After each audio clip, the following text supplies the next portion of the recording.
Hello everybody. If you want to read all the stories in full, please go to www.steveuk.blog. Thank you. Short story 444, The Stillness of Oakhaven, Part 2, Advanced. David scrambled backwards, chisel clutched uselessly in his hand, the sketchbook pages fluttering to the floor around his feet. The soft footstep became a slow, deliberate tread on the old wooden stairs. He didn't need to see who it was. The oppressive aura radiating downwards confirmed it.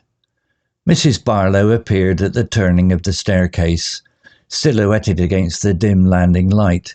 She held no weapon, her hands clasped calmly before her. Her expression was unchanged, stern, impassive, yet somehow heavier now, freighted with a terrible certainty.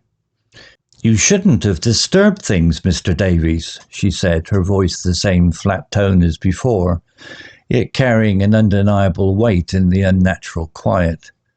"Mr. Ashton learned that. Some things are best left buried." "What did you do to him?" David whispered, his voice hoarse. He backed away further, bumping against the sturdy oak table where his laptop lay open, his unfinished novel mocking him with its title page, Sanctuary. "Mr. Ashton became agitated," Mrs. Barlow continued, descending another step. "He didn't appreciate the quiet. He started making noise, asking questions, drawing, attention." She glanced meaningfully at the scattered sketchbook pages. "Oakhaven doesn't like attention, Mr. Davies. It requires stillness. Contribution." "Contribution? What contribution?" David felt cold dread pooling in his stomach. The tapping, Ashton testing the walls or inside them. "Silence," she stated simply. "An absence of disruption. A willingness to blend in, to become part of the piece." Her eyes, dark and unreadable, flickered towards the walls of the cottage. "He wouldn't contribute. He tried to shout, to break the quiet." David suddenly understood. The villagers weren't just passively accepting the silence. They were its curators, its guardians. They enforced it. The moving objects, the furtive glances, the tapping. It wasn't paranoia. It was the house, the village, settling around him, testing him, waiting for him to accept the quiet or be silenced like Ashton. "He's still here, isn't he?" David breathed, looking wildly around the room at the solid walls. "The tapping, that was him." Mrs. Barlow offered the faintest hint of a nod. "He contributes now, in his own way. A small sound, absorbed by the greater quiet. A warning, perhaps, to those who might listen too closely." Panic surged through David. He wasn't just trapped in a village. He was trapped in a house that might literally contain its previous, terrified owner. He looked towards the front door, calculating the distance. As if reading his mind, Mrs. Barlow descended the final steps. "There's nowhere to go, Mr. Davies. The valley is quiet. Everyone agrees. Everyone contributes." He saw movement outside the window facing the lane, shadows detaching themselves from deeper shadows, figures standing motionless in the twilight, watching his cottage. Mrs. Henderson from the shop, others he recognized. Their faces were indistinct, but their collective gaze felt like a physical weight. They weren't coming to help. They were the backstop, the guarantors of Oakhaven's stillness. Desperation clawed at him. He couldn't end up like Ashton, a frantic tapping fading into the suffocating silence. He had to break it. He had to make noise. He lunged not for the door, but for the heavy oak table. With a surge of adrenaline-fueled strength, he shoved it sideways. It scraped hideously across the floorboards, a raw, tearing sound that violated the profound quiet. Then he grabbed his metal laptop, raising it high. "No!" he roared, the sound unnaturally loud, echoing in the confined space. He brought the laptop down, smashing it onto the stone hearth. Metal buckled, plastic splintered, circuits popped. It was a cacophony, an assault on the stillness. Mrs. Barlow winced, her impressive mass cracking for a fraction of a second. Outside, the silent figures stirred, moving closer to the cottage windows, their forms becoming clearer. "You can't stop it," David yelled, grabbing a fallen chair and hurling it against the wall. Plaster cracked. "You hear that? It's called life!" He kicked over a box of books, sending them spilling across the floor. He was shouting nonsense now, anything fueled by pure terror and defiance. The reaction was not what he expected. There was no immediate rush, no physical attack from Mrs. Barlow. Instead, the silence seemed to retaliate. It pressed in, thicker than before, making his ears pop. The air grew heavy, difficult to breathe. The shadows in the corners of the room deepened, coalescing. He felt an immense pressure building, not just outside, but inside the very walls of the Hollies. Mrs. Barlow stood firm, her hands still clasped, watching him with something akin to pity. "The quiet always returns, Mr. Davies. It absorbs the disturbance. It always has." David felt his defiant rage faltering, replaced by an encroaching exhaustion, a profound weariness. The silence was leaching his energy, his will. He could still hear a faint rhythmic tapping, seemingly closer now, more insistent, beneath the floorboards. Tap, tap, tap. "Join us." Tap, tap. Quiet. He saw the villagers' faces pressed against the glass now, their eyes reflecting the dim interior light. Hollow, patient, expectant. They weren't menacing, they were simply waiting for the inevitable conclusion, for the noise to fade, for the stillness to reclaim its own. He sank to his knees amidst the wreckage he'd created, the broken laptop, the scattered books, the overturned furniture. His breathing was ragged. The silence washed over him, soothing and terrifying all at once. It promised an end to struggle, an end to fear, an end to everything. It was the peace he'd sought, twisted into a monstrous parody. He looked at Ashton's sketchbook, open on the floor to a drawing of the bricked-up cavity. He understood now. It wasn't just a hiding place for the book. It was a representation, a place where things that disturbed the quiet were sealed away, contained, their faint echoes contributing to the overall stillness. His final burst of defiance had achieved nothing but sealing his own fate. He had disturbed the peace. He had refused to contribute silence.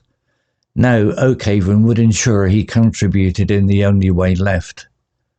Mrs. Barlow took a step towards him, her shadow falling over him. He didn't have the strength left to resist. Outside, the watching figures remained perfectly still. The last thing David heard before the profound silence claimed him utterly was the soft rhythmic sound from within the walls, a little louder now, almost welcoming. Tap, tap, tap. Months later, a new for sale sign stood outside the Hollies. The online listing showed idyllic photos of a charming stone cottage nestled deep in the tranquil Oakhaven Valley. Ivy crept romantically over the weathered walls, the garden neatened, showing its hidden beauty. The description effused about the unparalleled peace and quiet, the perfect writer's retreat. Inside, the cottage was clean, tidy, expectant. The damaged plaster on the wall had been expertly repaired, indistinguishable from the rest. Near the base of that same wall, low to the ground, the brickwork looked solid, undisturbed, perhaps just a fraction newer than the stones around it. In the profound, heavy stillness of Oakhaven, The only sound, if one listened very, very closely, was a faint, intermittent tapping, barely audible, emanating from somewhere deep within the cottage walls, a small sound, easily absorbed by the greater quiet. Vocabulary notes. Deliberate, adjective, definition, done consciously and intentionally, careful and unhurried. Example, the soft footstep became a slow, deliberate tread on the old wooden stairs. Analysis. This word emphasizes that the footsteps are not accidental or rushed. They are measured and purposeful, adding to the tension and suggesting the person approaching is calm and in control, which is unsettling for David. Similar words: intentional, calculated, measured, purposeful, conscious, unhurried, steady. Impassive, adjective, definition, not feeling or showing emotion, expressionless. Example, she held no weapon, her hands clasped calmly before her. Her expression was unchanged, stern, impassive, yet somehow heavier now. Analysis. Mrs. Barlow's impassive face makes her intentions unreadable and therefore more frightening.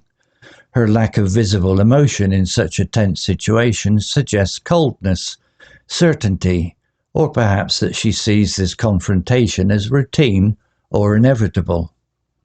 Similar words: expressionless, emotionless, blank, inscrutable, deadpan, stoic, unemotional. Cacophony, noun, definition, a harsh, discordant mixture of sounds, loud, confusing, disagreeable noise. Example, metal buckled, plastic splintered, circuits popped. It was a cacophony, an assault on the stillness. Analysis. This word highlights the extreme contrast between the usual silence of Oakhaven and the violent noise David creates. It emphasizes his desperate act of rebellion against the oppressive quiet. Similar words: din, racket, discord, clamour, uproar, dissonance, noise. Violated, verb, past tense. Definition. In this context, broke or failed to comply with a rule or standard, treated something respected or sacred with disrespect, disturbed or intruded upon. Example, it scraped hideously across the floorboards, a raw, tearing sound that violated the profound quiet.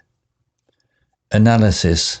This suggests the quiet isn't just an absence of sound, but something held sacred or enforced in Oakhaven. David's noise isn't just loud, it's an act of transgression against the village's fundamental nature. Similar words: breached, transgressed, infringed, desecrated, profaned, disturbed, disrupted, broke a rule. Retaliate, verb, definition, to make an attack or assault in return for a similar attack, respond to an action with a counteraction, often aggressively. Example, instead the silence seemed to retaliate. It pressed in, thicker than before. Analysis. Personifying the silence gives it agency and menace. It's not just passively present, it actively fights back against David's disruption, suggesting a conscious or supernatural force upholding the quiet.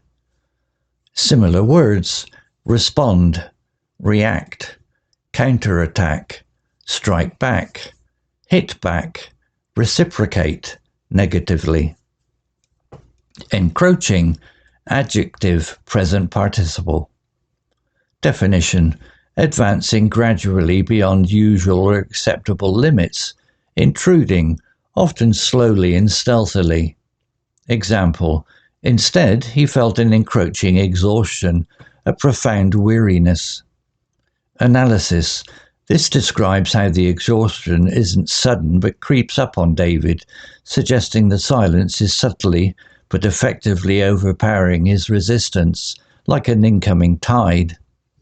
Similar words: intruding, invading, infringing, advancing, creeping in, trespassing, figuratively. Leeching, verb, present participle. Definition: draining away strength, energy, resources, or vitality, often slowly and persistently, like a medicinal leech drawing blood. Example: the silence was leeching his energy, his will. Analysis: this powerful verb conveys the parasitic nature of the silence. It doesn't just exist, it actively drains David's strength and determination, weakening him from the inside out. Similar words: draining, sapping, depleting, bleeding, figuratively, extracting, exhausting. Faltering, verb, present participle. Definition: starting to lose strength, momentum, or certainty, wavering or hesitating.